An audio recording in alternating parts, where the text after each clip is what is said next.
ఇవాళ ఎస్కోట కాన్స్టిట్యున్సీలో ఎస్కోట టౌన్కి వచ్చేసరికి ప్రధానంగా ఎన్ని ప్రభుత్వాలు ఎంతమంది ప్రజాప్రతినిధులు మేమందరం కూడా ముందుకు నడుస్తున్నా అధికారుల సహకారంతో ఇక్కడ ప్రధానమైన సమస్యలు అయితే కొన్ని ఉన్నమాట వాస్తవము. నేను కోరేది ఏంటంటే ప్రజాప్రతినిధులు అధికారులు ప్రభుత్వాలు పని చేద్దామని ముందుకొచ్చిన ప్రజలు సహకరిస్తేనే పని చేయగలం. ఇదైతే వాస్తవం.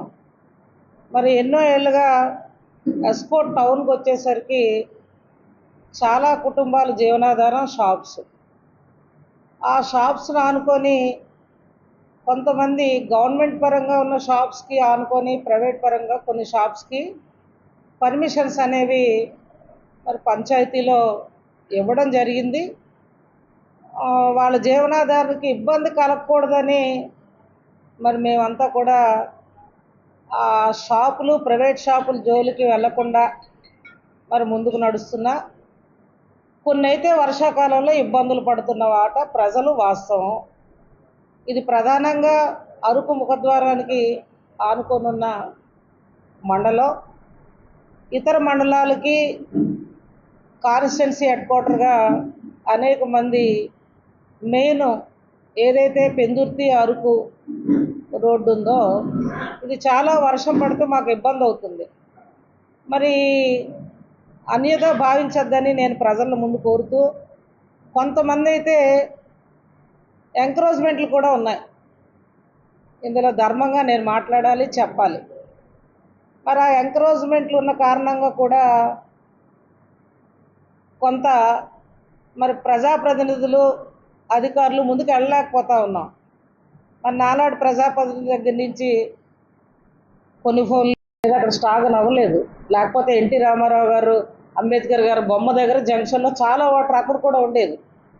అది దయించి ఇక్కడికి వచ్చేసరికి నాకు మరి మన ప్రజలకు ఒక ఆడబిడ్డగా నేను ఉండడం, దానికి కొంతమంది మాకు ఎన్నో ఏళ్ళుగా మరి షాపులు ఇవన్నీ తల్లి మేము జీవనాధారం అనడం, అలాగ మేము అందరం కూడా చిన్న చిన్న ఇబ్బందులు పడుతూ మరి సహకరించుకుంటూ వెళ్తూ తరుణంలో ఇటువంటి సమస్య కూడా ఉత్పన్నం కాకూడదని వాళ్ళందరినీ నేను సహకరించమని రిక్వెస్ట్ చేస్తూ ఉన్నాను.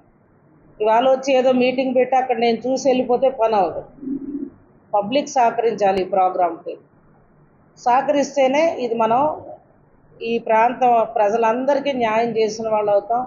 దయించి నేను సహకరించమని చెప్పి నేను రిక్వెస్ట్ చేస్తూ ఉన్నాను. బడ్జెట్ ఎంత కావాలంటే అంత తెచ్చి బుచ్చి నాది, శాసనసభ్యురాలుగా నాది బాధ్యత ఇక్కడ. కానీ మరి మనకు పబ్లిక్ సహకారం లేకపోతే అఫీషియల్గా నేను కానీ ఏం చేయగలం? దయించి పబ్లిక్ అంతా సహకరించుకొని ఈ సమస్య పరిష్కరించుకొని అందరం కూడా మరి నేషనల్ హైవేని కూడా మళ్ళీ రిక్వెస్ట్ చేస్తాను. వాళ్ళని కూడా ఆఖరి 3 ఏళ్ళ తర్వాత ప్రోగ్రాం కాకుండా ఈ ఇయర్కే మనకు అవకాశం ఇవ్వమని కూడా మేము రిక్వెస్ట్ చేస్తాం. మళ్ళా కలెక్టర్ గారితో కూడా దీన్ని మాట్లాడి అతనితో కూడా ఒకసారి నేషనల్ హైవే వాళ్ళకి చెప్పిస్తాం. తప్పకుండా ప్రజలు సహకరించండి. మీకు నేను సంపూర్ణ న్యాయం చేసి మీరు అనుకునే విధంగా ఎక్కడైనా షాపులు డిస్టర్బెన్స్ వస్తే ఎక్కడో దగ్గర మళ్ళీ మేము దాన్ని భర్తీ చేస్తామని కూడా నేను మాటిస్తూ